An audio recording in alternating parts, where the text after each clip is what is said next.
Hey guys, what's up? In today's video I want to talk a little bit about Sony's E3 2018 PlayStation press conference. I want to share my thoughts on what they showed, but I'm going to keep it fairly short and condensed compared to the other videos. I'm not going to do a full breakdown of the conference, simply because I also want to squeeze in my overall impression of this year's E3 and compare the different press conferences. I'm not going to cover Nintendo, simply because I'm not a big Nintendo player. I never owned a Nintendo console in my life, so there's just not that much I could add to it, I feel. So I didn't intend to watch the Sony conference live last night because it's 2 a.m.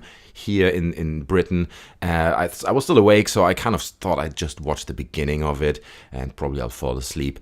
But it was so well. I mean, it started off very awkwardly. I'll go into that a little bit later on. The whole format was just odd. But when they went into the gameplay, I just couldn't take my eyes off the screen. Everything they showed blew my mind. It was so finished and so well executed. Let's go through the games they showed. I mean, the first one was The Last of Us 2. And it just looked stunning. It was so cineastically well done, with this contrast of the scene where she meets this other girl and then they kiss and then it turns around, you know, and it was just like a scene from a very well done movie, but at the same time it was gameplay. It was no cineastic fast cut trailer that is supposed to hide all the details that they probably didn't think through. No, it was gameplay and it looked so stunning. It looked organic. It looked fresh. And there were moments in that gameplay where I was like, how does that even work? Like, how do you play that to reach like such a cineastic result? I was blown away, completely exceeded my expectations of what they're going to show for this game. They then moved on to show a new IP. I think it is a new IP, like the samurai game. They didn't even give like a proper name, or at least I didn't catch it. How awesome did that look, right? Like, to take this kind of feudal Japan world and turn it into a game like this at that level of detail and quality, it just blew my mind. And again, they showed gameplay, right? Yes, it was, you know, supported by cutscenes and stuff, but they did show how the game works and what the mechanics are and what we can expect from that. Next on, a new Remedy game, Control. It was on a different level creatively. It looked fantastic. You know, these worlds coming apart and building themselves, was like building bricks flying around and people hovering in the air. And just artistically, it was on a different level. I mean, if you compare it to the Xbox, I'm going to go into that a bit later, but it was just, in terms of finish and artistry, it was on a different level. And these were the things that I was missing from Xbox. Resident Evil 2 looked outstanding. It looked fantastic. And then the Death Stranding gameplay, I mean, how awesome did that look? Right? They didn't give away too much about what the actual mechanic is, but they showed the world. They revealed that you're basically like some kind of delivery guy who delivers things to others in this really obscure, weird world. Obviously, it raised more questions than it answered, but nonetheless, like, I couldn't stop looking at it. The visual fidelity, the creativity, the artistry that were in those titles that they showed in gameplay form was just exceeding any expectation and was just fantastic, in my opinion. Absolutely outstanding. Spider-Man. We got Spider-Man gameplay. It looked great. I mean, it clearly took a lot of cues from the Batman Arkham series when you looked at the fighting mechanics, but that's fine, because that worked really, really well. So, holy smokes, right? All these games were just like top-notch reasons to buy a PlayStation, right? They also showed a few other titles. I think altogether I counted, it must have been like 9 or 10 titles. And that brings me to my point about the Xbox conference.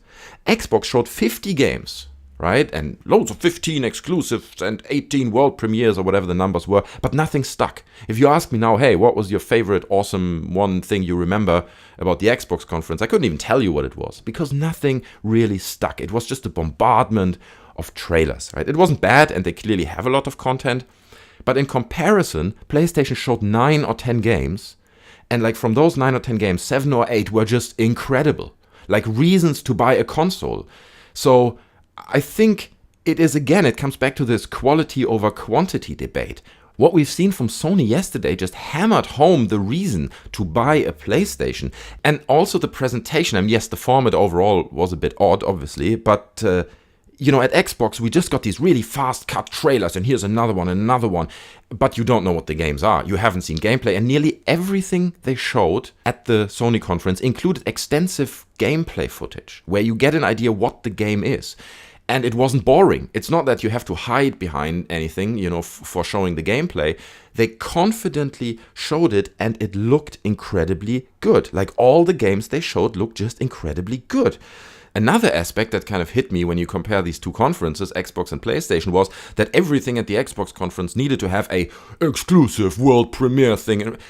Some of the games were not even introduced. In fact, none of the games were really introduced at the PlayStation conference.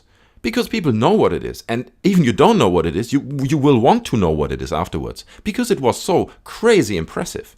So you don't need to introduce the games. You don't need to make this whole, corporate charade of like, hey, it's all exclusive and here are the numbers, 20 million games. You don't need to talk about this. If you have like a considerable amount of games that are good enough, then people will find out what it's all about. You will raise people's curiosity, which in my opinion, Xbox just failed to do this year. Let's talk a little bit about the format. I mean, they opened up with this kind of tent, and I thought, oh my god, it's a whole conference. It's going to happen in this tent.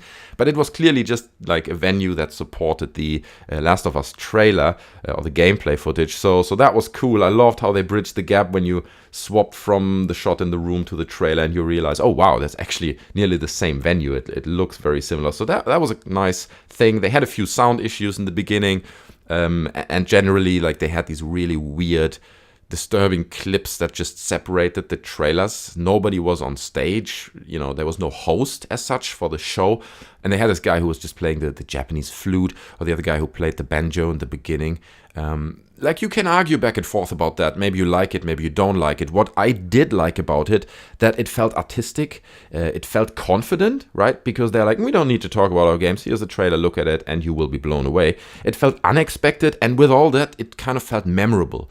I'm happy that they are confident enough at this point to go down a different route and don't do what Ubisoft or Xbox did and just keep it in this very corporate, constrained format where everyone is just on stage, like frozen in fear, hoping nothing goes wrong. It felt like they knew they had good stuff to show. They didn't need to brag about it. They didn't need to make a big fuss about it. And when they then finally moved into the actual venue with this massive widescreen, I think then the whole thing just came together and it worked really, really well. Even the little disturbing separating clips that they had between the demos, I think that worked really well. It reminded me a little bit of the 90s, when the first PlayStation came out and they had these really disturbing ads on TV with like crying babies looking at the PlayStation, or was it the PlayStation 3, I think it was. So it brought back memories of that, and I really enjoyed it, and I enjoyed that they basically went down that route and took the risk of doing that. I've seen a lot of people like, oh, the format of the PlayStation conference nearly ruined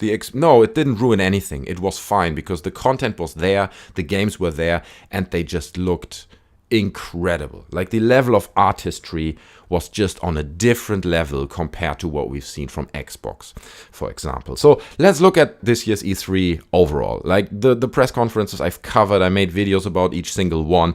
What did I think worked? What did I think did not work? I mean, I guess at this point you kind of have a rough idea where I'm going to go with this. Let's quickly tick the box. EA screwed up majorly. That was the worst press conference I've seen in years. It like, just compared to, the PlayStation, the Bethesda one, it wasn't up there at all, right? It was just a crappy, bad, very corporate and dry presentation that was not fun to watch. It was boring. Someone commented on my video, it was very lackluster, which is probably a good way to describe it. So let's not go into EA because it just sucked balls. Xbox, I felt they did the same thing they did last year. They threw a lot of stuff to the wall, hoping that something sticks, and tried to impress people with sheer numbers and being like, 50 games, 20 exclusives. I'm making these numbers up. I think it was 15 exclusives. But none of them really stuck. None of them were like the Death Stranding demo, where like now I get up in the morning, I'm like, Jesus, I gotta watch this again, right? That was just mind-blowing. I want to discover the little details in this world and maybe find out what it is actually about beyond what they told us. So I was missing that. Xbox did not deliver on, the excitement, basically. That was the problem. They delivered on the numbers and the sheer amount of content, but they did not deliver on the excitement. The Ubisoft conference, if you watched my video, you know, I think it was a little bit forgettable. There were no major surprises in there. I mean, yes, there was a reveal for Division 2, a new Trials game, and they introduced a new Assassin's Creed, but overall, I think people were hoping for more. People were hoping for a Splinter Cell, maybe a new Rayman, and there are so many games, you know, Ghost Recon game or something that gets us excited. That was a bit more unexpected, but I think Ubisoft just played it safe. Not to say that it was a bad conference. There were really interesting aspects in there, but it didn't get me excited, you know, as the Bethesda or the Sony conference did. Bethesda, again, I think that was my favorite, but that's just because they make games that I love. It's a very personal take on it. I mean, Doom, you know, a Doom sequel, the reveal of Elder Scrolls, you know, the Fallout 76 reveal with the co-op aspect and playing it with your friends. All that stuff is really, really good and way up there and a lot of fun. But I think, to be honest, even I don't own a PlayStation, the winner of this year's E3, to me, is Sony. That was just stunning. Like the level of artistry, it didn't just feel like they show us new games. It felt like they're pushing the whole industry forward. They show us gameplay that will inspire games for years to come, that will set like a new bar of how we can present gameplay and how we can design gameplay to make it more immersive, make it more cinematic. Whether all these games actually deliver on those trailers is a different question. I obviously can't know that at this point. But what we've seen yesterday was just incredible, right? So Sony is my winner of this year's E3, followed by Bethesda, followed by Ubisoft. Then I have to put Xbox, and then nothing. There's nothing for a very long period of time. And then there's EA, somewhere down there. You can hardly see them. They're just, you know, somewhere very, very down there. So guys, that's my impression of this year's E3. I hope you enjoyed my coverage. If you want to go back and watch some of the videos I did where I go into more detail about the other conferences, feel free to do so. They're all on my channel. I would appreciate a like. I would appreciate if you subscribe. You know, I'm going to keep doing a few more videos if I find the time in the near future. Again, leave your thoughts on this year's E3 down in the comment section below. What were your impressions? What was your highlight? What was your biggest disappointment? I'd be really, really curious to hear your thoughts. Guys, hope you enjoyed this video. Take care, and I'll see you next time. I'm out. Bye.